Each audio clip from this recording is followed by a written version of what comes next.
പത്തനംതിട്ട ജില്ലയിൽ വിമാനത്താവളം വേണം, നിർബന്ധമാണ് ആ കാര്യത്തിൽ. അല്ലല്ലല്ല, ആറന്മുള ഇപ്പം അങ്ങനെ കിടക്കുന്നതുകൊണ്ട് അവിടെ ഇഷ്ടം പോലെ മൂർക്കം പാമ്പ്, കീരി, തവള ഇതെല്ലാം ഉണ്ട്. പരിസ്ഥിതി നന്നായിട്ട് സംരക്ഷിക്കപ്പെടുന്നുണ്ട്. അത് നമ്മൾ കൺഗ്രാജുലേറ്റ് ചെയ്യാണ്. എന്നാലും ഈ പദ്ധതി മാത്രമല്ല, ഈ ജില്ലയിൽ എവിടെ ഒരു എയർപോർട്ടിൻ്റെ പ്രപ്പോസൽ വന്നോ അതിൻ്റെ മുൻനിര കാണും. അത് ഈ ജില്ലയെ രക്ഷപ്പെടുത്താൻ വേണ്ടിയാണ്, ഇവിടുത്തെ പുതിയ തലമുറയെ ഈ നാട്ടിൽ നിർത്താൻ വേണ്ടിയാണ്.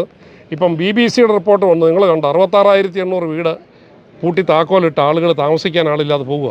ഇപ്പോൾ ഒരു പഠനം നടത്തിയാൽ അത് 1,00,000-ന് മുകളിൽ കാണും. കാരണം ആളുകൾക്ക് ജീവിക്കണമെങ്കിൽ അവർക്കൊരു തൊഴിൽ വേണം. ആ തൊഴിലിനുള്ളൊരു സാഹചര്യങ്ങളും ഈ ജില്ലയിലില്ല. അത് ഉണ്ടാക്കാൻ വേണ്ടിയുള്ള ശ്രമങ്ങളിൽ മുരട്ടിനായം പറഞ്ഞ് അങ്ങനെയുള്ള കാര്യങ്ങളെ ഒന്ന് ഒഴിവാക്കി മുന്നോട്ട് പോകാൻ അത് അനുവദിക്കില്ല. ഈ ജില്ലയിൽ ഉണ്ടാകാൻ കഴിയുന്ന വികസനങ്ങൾ ഏതൊക്കെയായാലും അതിൻ്റെ കൂടെ ഞങ്ങൾ നിൽക്കുന്നു.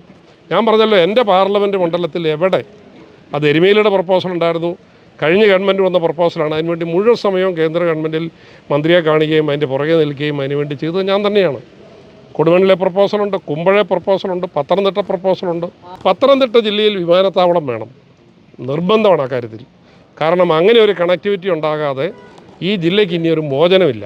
കാരണം ഇനി ആധുനിക കാലഘട്ടത്തിൽ ഇതുപോലുള്ള IT പോലുള്ള, അല്ലെങ്കിൽ പിന്നെ ഇലക്ട്രോണിക്സ് പാർക്ക് പോലുള്ള, അല്ലെങ്കിൽ AI ബേസ്ഡ് ആയിട്ടുള്ള അങ്ങനെയുള്ള കാര്യങ്ങൾക്കൊക്കെ വളരെയേറെ പ്രസക്തിയുള്ളൊരു കാലഘട്ടമാണ്. അപ്പം പത്തനംതിട്ടയിലെ ആളുകൾക്ക് ഒരു ജോലി ചെയ്യാൻ വേണ്ടി ഈ ജില്ലയെ ജീവിക്കാൻ പറ്റിയല്ല എന്ന് വന്നാൽ അതിനോട് ന്യായീകരിക്കാൻ പറ്റത്തില്ല.